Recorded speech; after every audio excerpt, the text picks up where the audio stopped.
بسم اللہ الرحمن الرحیم۔ السلام علیکم ورحمۃ اللہ وبرکاتہ۔ 12ویں کلاس تک میری تعلیم بیجاپور میں ہوئی تھی۔ میرٹھ آنے کے بعد میں نے میرٹھ کالج میں بی ایس سی میں داخلہ لیا۔ بی ایس سی کے بعد پی ایم ٹی مقابلے میں بیٹھی اور مولانا آزاد میڈیکل کالج سے ایم بی بی ایس کے 3 سال مکمل کرنے کے بعد اپنی بوا کے اصرار پر لندن چلی گئی۔ وہیں ایم بی بی ایس اور اس کے بعد ایم ایس کیا۔ ردولی ضلع بارہ بنکی یو پی کے ایک سید گھرانے میں ڈاکٹر سید عامر سے میری شادی ہوئی، جو اچھے نیرولوجسٹ ہیں۔ لکھنؤ سنجے گاندھی پی جی آئی میں ہم دونوں کا تقرر ہو گیا۔ الحمدللہ ہم دونوں پروفیسر ہو گئے۔ ہماری بوا جو لندن میں رہتی تھیں، ان کے ہاں کوئی اولاد نہیں ہے۔ ان کا بہت اصرار تھا کہ ہم دونوں لندن آ جائیں۔ ان کے حد درجہ اصرار پر 2001 میں 3 سال پہلے ہم نے ملازمت چھوڑ دی اور لندن چلے گئے۔ ہماری نند کی شادی میرے چھوٹے بھائی شارق سے ہو رہی تھی، جس کی وجہ سے ہمارا ہندوستان آنا ہوا ہے۔ میرے والد صاحب کو اسلامی معاشرت بہت پسند تھی۔ بریانی، قورمہ اور کباب کے وہ دل دادا تھے۔ نہ صرف یہ کہ وہ اردو جانتے تھے بلکہ فارسی بھی اچھی جانتے تھے۔ پارسی مذہب سے ان کا خاندانی تعلق تھا۔ اس کے باوجود انہوں نے میرا نام ارم، میرے چھوٹے بھائیوں کا شارق اور طارق رکھا۔ خود اپنا نام ڈاکٹر انل وارث مودی لکھنے لگے۔ بیجاپور میں ہم رہتے تھے۔ جنوبی ہند کا ماحول بڑا صاف ستھرا ہے۔ ہم لوگ میرٹھ آئے تو یہاں ماحول عجیب تھا۔ خصوصاً میرٹھ کالج میں دیہات کے جاٹ اور چودھری طلبہ بڑی چھچوری حرکتیں کرتے تھے۔ وہ اس قدر رقیق حرکتیں کرتے تھے کہ مجھے خیال ہوا کہ مجھے پڑھائی چھوڑنی پڑے گی اور کسی دوسرے کالج کو سلیکٹ کرنا پڑے گا، لیکن اللہ کو اسی گندے ماحول سے میری ہدایت کا فیصلہ کرنا تھا۔ انہی گندے لوگوں میں چند شریف لڑکے بھی پڑھتے تھے۔ ان میں محمد کلیم صدیقی تھے، جن کی شرافت سے ہمارے سب ساتھی، یہاں تک کہ اساتذہ بھی مرعوب تھے۔ ان کو لوگ احتراماً کلیم بھائی کہتے تھے۔ میں نے بارہا دیکھا کہ لوگ کسی فلم کی بات کرتے ہوتے، کلیم بھائی آ جاتے، فوراً خاموش ہو جاتے۔ اپنی کلاس میں وہ ذہین سمجھے جانے والے لوگوں میں تھے۔ آواز بھی بہت اچھی تھی، شاعری بھی کرتے تھے اور اچھے مصور بھی تھے۔ ہمارے کالج میں پورے صوبے کا مقابلہ تھا۔ اس میں انہوں نے اول درجے کا انعام حاصل کیا تھا۔ کلیم بھائی کو کلاس میں اس طرح کی گندی حرکتوں سے بہت اذیت ہوتی تھی۔ میں گھر میں والد صاحب سے ان کی شرافت کا ذکر کرتی۔ پاپا مجھ سے ان کو کبھی گھر لانے کو کہتے تھے۔ وہ روزانہ اپنے گاؤں پھلت سے کھتولی کے راستے بذریعہ ریل میرٹھ چھاونی اور پھر میرٹھ کالج سے اپ ڈاؤن کرتے۔ کبھی کبھی بیگم پل سے وہ گاؤں جاتے ہوئے پیدل ہمارے گھر کے سامنے سے گزرتے۔ ایک روز صبح میں نے ان کو آواز دی اور اپنے والد سے ملوایا۔ میرے والد ان سے اور وہ خود میرے والد سے بہت متاثر ہوئے۔ ہماری کلاس کے زیادہ تر چھچھورے لڑکے میرٹھ کالج کے ہاسٹل میں رہتے تھے۔ رکشا بندھن کا تہوار آیا۔ کلیم بھائی 8:30 بجے ہمارے گھر آئے اور مجھ سے کہا، ارم بہن، کلاس کے گندے ماحول سے ہم لوگ عاجز ہیں، چلو کچھ راکھیاں خرید دو اور ہاسٹل چلتے ہیں۔ میں نے 25 راکھیاں خریدیں اور کلیم بھائی کے ساتھ ہاسٹل پہنچی اور ان تمام جاٹ اور چودھری اسٹوڈنٹس کو بھیا بھیا کہہ کر راکھیاں باندھ دیں۔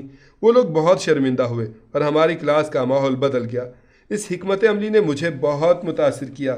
میں نے پاپا ممی کو بھی بتایا، جس کی وجہ سے ہماری ممی پاپا ان کا حد درجہ احترام کرنے لگے۔ مجھے اردو زبان سیکھنے کا شوق تھا۔ میرے پاپا کی خواہش تھی کہ میں اردو پڑھوں۔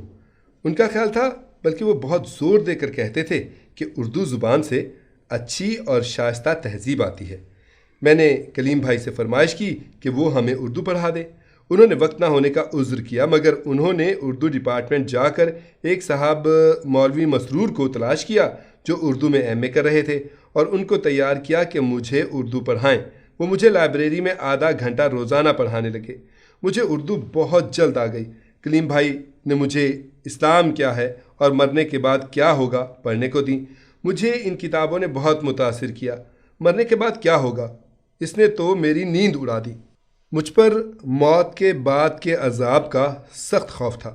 میں نے اپنا حال کلیم بھائی کو بتایا تو انہوں نے مجھے مرنے کے بعد کی عافیت کے لیے ایمان قبول کرنے کو کہا۔ میں نے پاپا سے مشورہ کیا۔ انہوں نے مجھے سوچ سمجھ کر فیصلہ کرنے کو کہا کہ تم بڑی ہو گئی ہو، اپنی مرضی سے فیصلہ کر سکتی ہو۔ 1 جنوری 1974 کو میں نے لائبریری میں ہی کلیم بھائی کے ہاتھ پر اسلام قبول کر لیا۔ الحمدللہ میرے والدین نے میرے اس فیصلے پر کوئی اعتراض نہیں کیا۔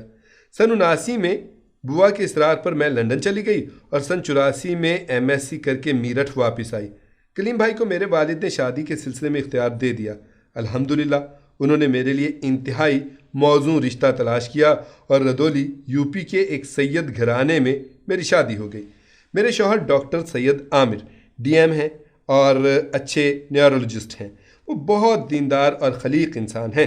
جہاں رہے لوگ ان کی قدر کرتے ہیں، ان کی شرافت سے مروب رہتے ہیں۔ وہ اپنے فن کی وجہ سے بھی ماہرین میں شمار کیے جاتے ہیں۔ لندن آنے کے بعد الحمدللہ ہم لوگ شریعت پر عمل کے سلسلے میں زیادہ حساس ہو گئے۔ میرے شوہر نے یہاں آ کر داڑھی رکھ لی۔ خود میں یہ محسوس کرتی ہوں کہ مجھے بے پردگی سے کم از کم عریانیت سے سخت کراہیت ہو گئی ہے۔ ہم دونوں الحمدللہ تہجد پابندی سے پڑھتے ہیں۔ شفا کا ہونا اللہ کے ہاتھ میں ہے۔ اب ہمارے لیے حق الیقین ہو گیا ہے۔ مسلمان مریض بھی خاصی تعداد میں ہمارے یہاں آتے ہیں۔ مریض کو اوٹی آپریشن روم میں میز پر لٹا کر پہلے میں اس کو کلمہ پڑھاتی ہوں، اس کو تسلی بھی دیتی ہوں اور یہ بھی سمجھاتی ہوں کہ ہو سکتا ہے کہ موت واقع ہو جائے، اس لیے اچھی طرح دل کو اللہ کی طرف متوجہ کر لیجئے۔ غیر مسلم مریض بھی آتے ہیں۔ ہمارا کلینک ایک روحانی شفا خانہ بھی ہے۔ ہم دونوں کی میزوں پر اچھا اسلامی لٹریچر رہتا ہے جس میں سے اپنے اپنے حصے کا ہر مریض لے کر جاتا ہے۔ اصل میں ہم نے مغرب کو بہت قریب سے دیکھا ہے۔ بے حیائی اور مادیت زدہ مغربی دنیا بے چین ہے۔ ان میں اکثر لوگ زندگی کی لذت سے اور سکون سے محروم خودکشی کے کنارے کھڑے دکھائی دیتے ہیں۔ ان کی بے چینی اور اضطراب کا علاج صرف اسلام کی مقدس تعلیمات میں ہے۔ کاش ان کو اس نعمت سے آشنا کرایا جائے۔ الحمدللہ ہم دونوں کی دعوت پر 29 سالوں میں 273 لوگ مسلمان ہو چکے ہیں۔ ہمارے سسر شیخ ابو الحسن علی حسنی ندوی رحمۃ اللہ علیہ سے بیعت تھے۔ میرے شوہر بھی ان کے ایک خلیفہ شیخ ولی آدم صاحب سے بیعت کا تعلق رکھتے ہیں۔ ہم لوگ اپنے لندن میں قیام کا مقصد اسلام کی دعوت سمجھتے ہیں۔ مجھے سب سے زیادہ خوشی اس بات کی ہے کہ میری بوا جو مجھے میرے باپ سے زیادہ چاہتی تھیں، انہوں نے ہمارے لندن آنے کے 2 ماہ کے بعد اسلام قبول کر لیا تھا اور گزشتہ سال ان کا بہت اچھی ایمانی حالت میں کلمہ طیبہ پڑھتے ہوئے مصلی پر انتقال ہوا۔ الحمدللہ کلیم بھائی نے مجھے اس پر زور دیا کہ میں روزانہ کا نصاب طے کر کے اسلام کا مطالعہ کروں۔ میں نے ارادہ کیا کہ اوسطاً 50 صفحے روزانہ پڑھوں گی، مگر 50 صفحوں کا نصاب تو مجھ سے نہیں ہو سکا۔ البتہ اگر میں یہ کہوں کہ ان 30 سالوں میں میں نے 25 صفحے روزانہ سے کم نہیں پڑھے ہوں گے تو یہ بات بہت احتیاط کے ساتھ سچ ہوگی۔ میں نے 100 سے زائد سیرت کی کتابوں کو پڑھا ہے۔ شیخ علی میاں رحمۃ اللہ علیہ کی سب کتابیں اور شیخ سعدی کی ساری کتابیں تقریباً میں نے پڑھی ہیں۔ اس کے علاوہ لندن میں اسلام پر روز نئی کتابیں چھپتی ہیں۔ ہم لوگ عیسائیوں کے یہاں چھپنے والی کتابوں کو بھی دیکھتے رہتے ہیں۔ الحمدللہ 25 صفحات سے کم تو اوسط کسی طرح بھی نہیں رہا ہوگا۔ اس اوسط سے سال میں 10,000 کے قریب صفحات ہو جاتے ہیں۔ شروع میں مجھے مطالعے کا شوق نہیں تھا۔ کلیم بھائی نے مجھے زور دیا کہ زبردستی مطالعہ کیا جائے۔ اب یہ حال ہے کہ کھانا نہ کھانے سے ایسا نہیں لگتا جیسا مطالعہ کرنے سے تشنگی محسوس ہوتی ہے۔ کئی بار نئی کتابیں نہیں ملتی تو پرانی کتاب دوبارہ پڑھتی ہوں۔ اس طرح الحمدللہ ہمارے یہاں ایک اچھا کتب خانہ جمع ہو گیا ہے اور اس کا کچھ نہ کچھ حصہ ذہن میں بھی محفوظ ہو جاتا ہے۔ میرے 3 بچے ہیں۔ بڑے بیٹے کا نام حسن عامر ہے اور چھوٹے کا حسین عامر ہے اور بچی کا نام فاطمہ زہرا ہے۔ دونوں بیٹے ڈیوزبری کے مدرسے میں تعلیم حاصل کر رہے ہیں۔ حسن نے، جس کی عمر 10 سال سے زیادہ ہے، حفظ مکمل کر لیا ہے اور عالمیت کا پہلا سال ہے۔ حسین کی عمر 9 سال ہے، اس کے 16 پارے ہو چکے ہیں۔ فاطمہ ایک اسلامی اسکول میں 2ری کلاس میں پڑھ رہی ہے۔ ان کے والد نے اس کو قرآن حکیم گھر پر پڑھایا ہے۔ ہم دونوں نے پروگرام بنایا ہے کہ اپنے بچوں کو روزگار سے بے فکر کر دیں گے اور اتنا نظم کر دیں گے کہ ان کو کمانے کی فکر نہ رہے، وہ یکسوئی کے ساتھ زندگی کو دعوت کے لیے وقف کر سکیں۔ الحمدللہ میں نے جس سال MSc کیا، فارغ ہو کر میں ہندوستان آئی تو میں نے کلیم بھائی کو بلایا اور والد صاحب پر کام کرنے کی درخواست کی۔ انہوں نے والد صاحب کو بہت سی کتابیں دیں۔ شیخ علی میاں رحمۃ اللہ علیہ کی کتاب نبی رحمت نے ان کو بہت متاثر کیا۔ وہ اسلام سے تو پہلے سے ہی متاثر تھے، مگر اتنی عمر تک ایک مذہب میں رہنے اور خاندان کے لوگوں، خصوصاً اپنے چچا پیلو مودی صاحب اور ان کے خاص دوست آر کے کرنجیا کی وجہ سے ان کو جھجک تھی۔ میری شادی ڈاکٹر عامر سے انہوں نے باقاعدہ اسلامی طریقے بلکہ مسلمانوں کے طریقے یعنی رواج کے مطابق کی اور خوب خرچ کیا۔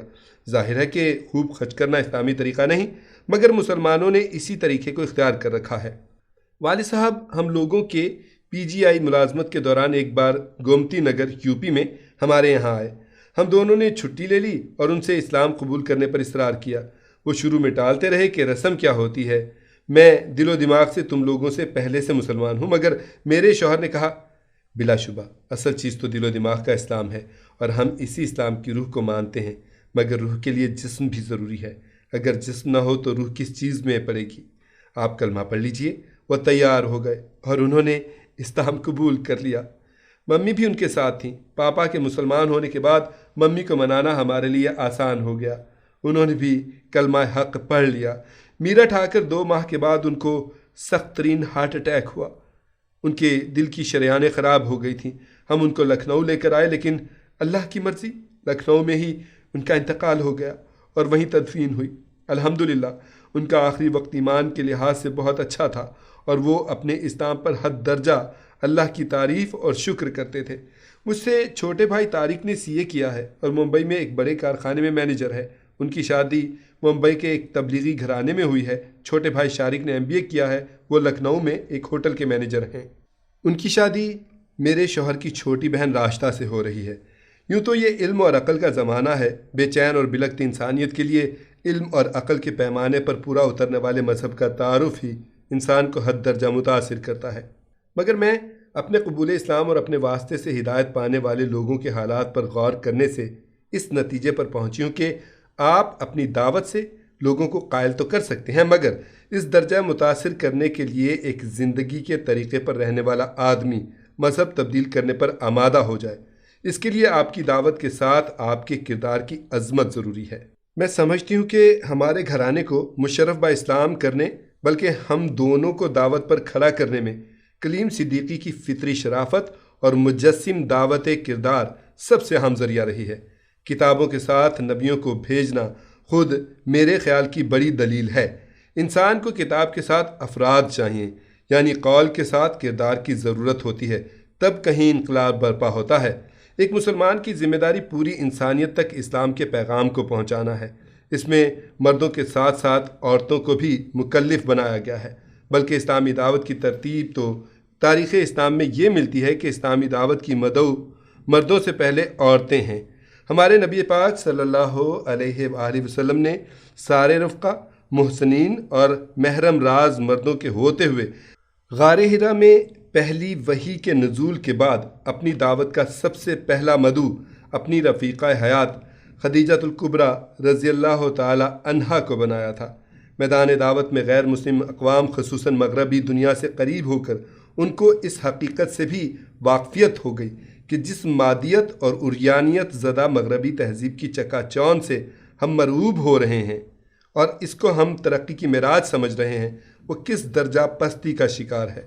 وہ بے چینی اور اضطراب میں خودکشی کے دہانے پر کھڑی اسلامی تعلیمات کی کس قدر پیاسی ہے، اور دین اسلام کی نعمت سے نواز کر اللہ تعالیٰ نے ہمارے اوپر کس قدر بڑا احسان کیا ہے۔